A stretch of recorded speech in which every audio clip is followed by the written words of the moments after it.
1991 Toyota, and this one has a little story. I think I did the video on this before, but after several months, this 1991 original Toyota, the compressor shaft seal finally went on it, and I told the guy, well, there is a company you could go and use, Ranchu, because Ranchu has the big pink ad and they have big advertising in all the papers. And he tried to get a complete kit. Well, it took 3 times of going back and forth. And when ordering the compressor, he's an old guy, but he works in the body business, and he knows, you know what, original part numbers off the original Denso compressor that's on the side, he wanted to give it to the guy he was ordering, who was taking his order at Ranchu. Said, oh no, I don't need it. In here in the computer, it'll tell us everything we need to know. So compressor number 1, wrong. Compressor number 2, wrong. And then somebody calls up from Ranchu and says, hey, do you have that original number off that compressor? Well, guess what? The original compressor was thrown away, and the picture that he was going to send them on the phone was deleted. So, you know, these young guys behind parts counters who think that the computer is going to tell you everything and it's going to be right, that's pretty sad. 3 times. They're in Texas, this guy's in California. Another one, condenser. Trying to get a condenser. Look at this condenser.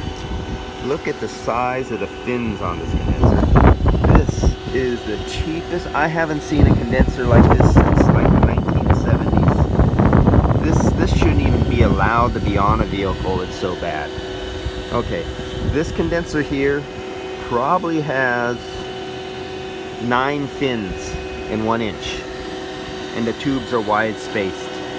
I would say this would poorly work with R12, and we're using R134. So what do you think is going to happen on a hot day? Head pressure galore. He did listen to me. He put a brand new thermal fan clutch on here because I told him his other one, it was working good enough to cool the engine, but not good enough to get airflow. He put a new expansion valve in. He flushed out the evaporator. He ended up not getting the whole kit in the evaporator. There was too many problems trying to get it through Ranchu, whatever the deal was. It's one of the reasons I stopped using Ranchu. So he flushed out the evaporator. He got a new expansion valve, and that took 2 tries. He got all new O-rings on there, and I said, well, we could wait, and I'll wait for you, and you could get a new condenser, but he needs cooling now. It's summertime, and he's cooking, he's burning up. So I told him to try to make this work a little bit better, get some of that high temperature foam, and this, see how big this gap is right here, this air gap? The condenser is here, the radiator is here, and you have this huge gap. And hot rolling air, the seal I don't think works anymore. You get hot rolling air back down inside of here. It reduces your airflow. This is negative pressure back here. Well, this pulls, so this becomes negative pressure. But the seal drops right here. So hot engine air rolls around back inside here, reducing the amount of air that will actually pour forward when you're sitting in traffic light. And then way at the bottom, look way down there. See those holes? You see my foot down there? Look at the size of those holes. So you also suck air from where you see my fingers way down there. You suck air from underneath, also reducing the amount of air that'll go over the fins and the tubes of the refrigerant condenser. So he's gonna fill up this gap. I told him to fill up the lower gap. That'll just barely compensate how poorly made the manufacturing process. That is the lowest quality condenser I have seen in 3 decades. I can't even believe this was even made still to today, like if it was an old box from the 70s. And I can't even believe somebody had the audacity to even sell this, to even call that a condenser nowadays. For using with R134, you would never do that. That's just a disgrace in this industry. To sell a product like that on a car today is just disgusting. That's just highway robbery, thievery. And he replaced the receiver dryer. That was done. And I'm pulling it down right now.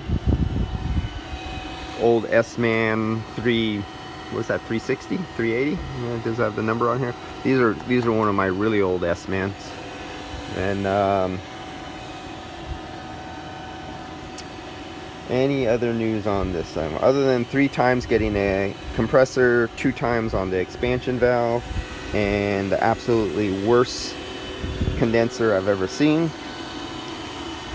It'll work, but it just won't be great when you get somewhere approaching 100 degrees with that condenser at idle.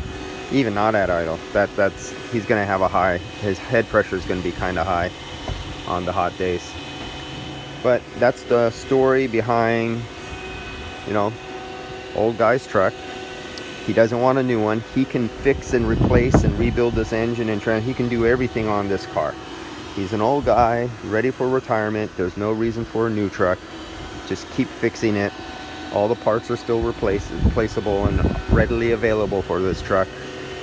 And hey, if I was approaching 70 years old and I still worked on my own truck and fixed and tuned everything and took care of it, I would not want a new car of today and all of a sudden not be able to work on it. So he has the right idea. Keep this one going.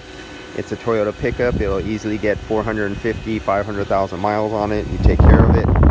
So there's no problem there. And that's it for the story of this one. I believe there was 1 or 2 more videos released a couple months ago on this vehicle. That's it. See you guys.